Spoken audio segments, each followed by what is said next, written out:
جب دونوں بچوں کو تھیلیسمیا ہوا، اب آپ کو اندازہ ہو رہا ہے کہ کزن سے شادی کرنا کتنا بھاری پڑا ہے آپ کو۔ ہمارے پاکستان میں کزن میریجز کا جو رجحان ہے وہ بالکل پیک پہ چل رہا ہے۔ اس کے بعد یہ کانسیکوینسز ہوتے ہیں کہ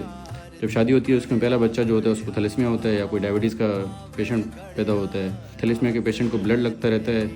ان کیس اگر بچ جائے تو زیادہ تر چانسز بچنے کے نہیں ہوتے، وہ ارلی ایجز میں یعنی 1.5 سے 2 سال کی عمر میں ان کی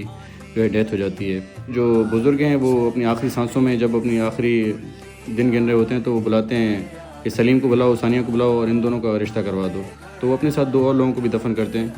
یو کے میں 352 ایسے کیسز تھیلیسمیا کے، اور وہ اب جا کے تقریباً نہ ہونے کے برابر ہے۔ وہاں جو ہے وہ کزن میرج پہ بالکل بین ہے۔ ان کیس اگر کوئی کزن میرج کر بھی لیتا ہے تو اس کو مطلب شادی سے پہلے ان کو ڈفرینٹ ٹیسٹ کرانے ہوتے ہیں، جس میں ڈائبٹیز ہے اور تھیلیسمیا کے پیشنٹ وہ ٹیسٹ ہیں، وہ نیگیٹو آتے ہیں تو ان کے بعد ان کو الاؤ کرتے ہیں کہ وہ